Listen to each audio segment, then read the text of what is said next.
So we've played some games, simple stuff, a little complex, but nothing too difficult that we can't really sink our teeth into and learn pretty fast and have a lot of fun with. This is a little different. Still simple in theory, although it can get complicated later on. And of course I'm talking about the Choose Your Own Adventure games, and in this case, the House of Danger. Based around those older Goosebump books, this, very, very simple. You, as well as 1-2 other people, you can have more, but we'll get into that later. You guys are going through your own active story, and page after page, it's divided into chapters here. You're then going to make decisions based on what you think is the best case scenario for you and your partner. The cool thing about this is that depending on what decisions you choose, the story is going to change. Sometimes for the better, sometimes for the worse. The cool thing about it is that ultimately, unless you're trying to speedrun this game after playing it many times, if you're kind of into cheaper games where you can custom fit the experience as you go along, this is perfect for you. If you're a fan of suspense or horror or thriller movies and shows, I'd say this is right up your alley. If you're a fan of those old Goosebump books, I'd say this is definitely up your alley. You're pretty much playing off a psychic detective combo where you're going to defeat challenges and foes in order to get premonitions and really cool objects and clues that'll help you complete each chapter goal. There are 5. And once you beat chapter 5, you essentially win the whole game. And at that point, you can choose to play over and maybe enforce your own different rules. But this is something where I really would feel like it's best if I sit down and discuss it a little bit more in depth. Now, pretty simple setup. However, it's one of those things where you really have to explain some of the inner workings and how things are done in order to really get the gist of it. But I promise you, when this is all done, you're going to feel just like a kid back in elementary, middle school, reading those old books, and you're basically just going through this adventure as though you were there yourself. So let's not waste any more time and let's get into House of Danger. So this is starting setup. You're going to take your chapter goal and you're going to set it right up on top of this board here. These are going to be right along with your goals right here that you will set aside, as well as the chapter you are playing. So everything corresponding to the chapter you are currently doing is going to be right there, as well as these 2 starting items.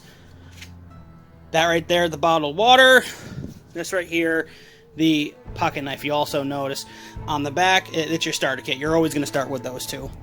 So how the game's going to work like this. You're going to flip these cards over, and you're going to read every single one of them as you would a standard story, front and back.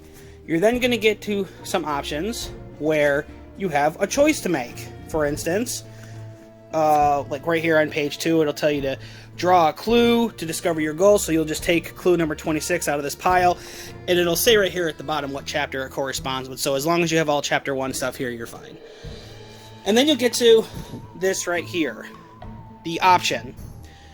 If you, like, it tells you at the bottom, if you check out the writhing vines, go to that story card chapter, or if you dash outside to explore the commotion going on at the gazebo, you go to story card 9. I'm not going to do these because I don't want to spoil it. This is a really, really interesting story.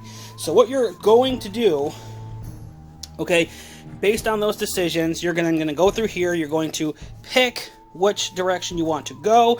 Different areas are going to lead you to different scenarios, different stories, different dangers, different opportunities to you where you can find clues, you find items to help you along the way. Sometimes you run into an encounter to which you're going to have to roll a die, which right here comes with the rest of the board that we'll get to in just a minute.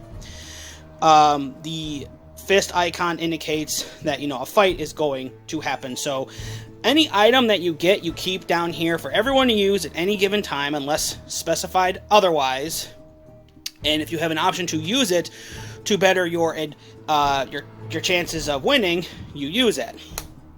Now let's talk about the board itself, because this is where I see the most of the challenge is. Around the outside of this board, you'll see the psychic scale. Now, depending on how well you do and well you progress, you advance on the psychic scale. The higher you get on it, the more rewards and bonuses and premonitions you will have, which will help you at the end of the game. Keep in mind, you are choosing your own adventure, and you're learning about this mysterious and dangerous place that you're going into. So you're going to want to make sure that you can get as high as you can on this psychic scale without really hurting yourself on this danger meter right here. You start off at 3, and then it goes to 4s and 5s and then 6, and then when you get to the top, you start all over again. Now, what that means is that anytime you're asked to do a certain requirement or goal, you roll this dice, and you want to make sure you match, if not get ahead of the number on the dice. So right here is a 3. So if I had to do a challenge that required me to roll certain, it would have to be at least 3 or higher. So if I roll the dice, that's a 4, I succeed. You get bonuses for when you get items, and you get psychic scale progression in some situations. Keep a close eye on where everything is, and remember, each chapter has a different goal. That is how that round ends. Once you are done, you pack everything up, you pack your clues up that you didn't get. Keep in mind, Chapter 1 is very forgiving on this. You can go back and find what you need. I've figured out that Chapter 1 is a little too forgiving. You can pretty much go back and get everything you need. However, in later chapters, you will not have that option. If you don't get it, you do not get an item. If you lose, that is game over. You restart the whole story, or you pretty much can go back from the beginning based on how severe of a penalty you want to have. So that's the setup of the game. You can play by yourself, you can play with friends. I'd recommend not keeping this too much more than 2 to 3 players. I think the fun really goes from keeping it close-knit. I played this with my wife. We had a lot of fun. We're sitting here going back and forth, actually feeling like we're in this situation together, and I feel like the close-knit aspect of it really kind of brings the drama and the suspense to life. And keep in mind, you can definitely play this a lot differently. Like Chapter 1, if you mess up, you can very easily just reset everything and do it again if you want the hard mode. But honestly, no. Chapter 1 is the feel-out level. It's very forgiving. The story is really cool. Like I said, I'm not going to explain it, but I recommend checking it out for yourself. This is pretty easy to find, pretty inexpensive. Usually averages between $20 and $25, depending on which retailer you go to. I know for a fact this, and it's a brother game. The Power Master, I believe it's called, go for around $25. So if you're definitely into those old choose your own adventure books and adventure type deals, then this is for you. So that was House of Danger. And yes, there is another game that you can go and play the same way, although the story is clearly different. And it just adds more fun. It adds more of that intrigue, that more puzzle solving, gumshoe detective type mentality. And I gotta say, the books I was never really huge into as a kid. However, I remember reading them and of course flipping through it. Comment below if you did that with those books when you were younger. Trying to find the best ending of the story humanly possible. Here it's different.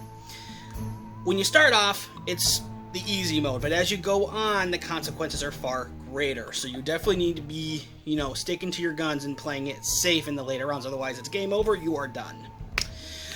The pros of this game. I feel it's fairly easy to learn, although there are a few things that will get past you. Just keep the rulebook close by. It addresses small little changes to story and the clues that might go past you the first time. More pros, like I said, easy to set up. As far as if you're taking a break in between the chapters, I recommend using your phone, taking a picture as to what you have and where you are on the psychic board and the danger meter. Or you could just do a clean reset after each round. The rules tell you what to do in that regard as well. Honestly, I definitely feel the pros outweigh the cons here. However, this thing will have a finite use to it. So once you've played it through and you know what every option is, it essentially kind of becomes a little bit of a paperweight. However, I feel like you'd really have to put in a lot of time to get there, and just bringing in new people and having them do it for themselves clearly, in my opinion, just far outweighs the negative. The only really glaring negative with this that I did find was, again, it started off a little too easy. I feel like the consequence factor can push some hardcore gamers away if they really like a challenge. However, you can always just say, well, if you hit a the end card, you can just go back and start completely from the setup of the rule book, and you can do it that way. So that's House of Danger from the Choose Your Own Adventure series. I don't know if I'll get to the other one anytime soon. I'd like to kind of play that a little bit and get an idea of how I feel. But this one I really did like. Like I said, 5 different chapters. The story evolves and gets much bigger and deeper as you go along with it. And tons of fun if you're really into those storytelling type games, especially if you're in, I think the Telltale series is a really good indication that you really might like this, those develop your own story type video games. So that's going to do it for this. Let me know what you thought of it down in the comments below. Is this a buy or is this a pass for you? Me personally, it's a buy. But not for everyone. I can definitely understand that. So that's going to do it for this. Guys, thank you so much for watching, and until next time, keep gaming.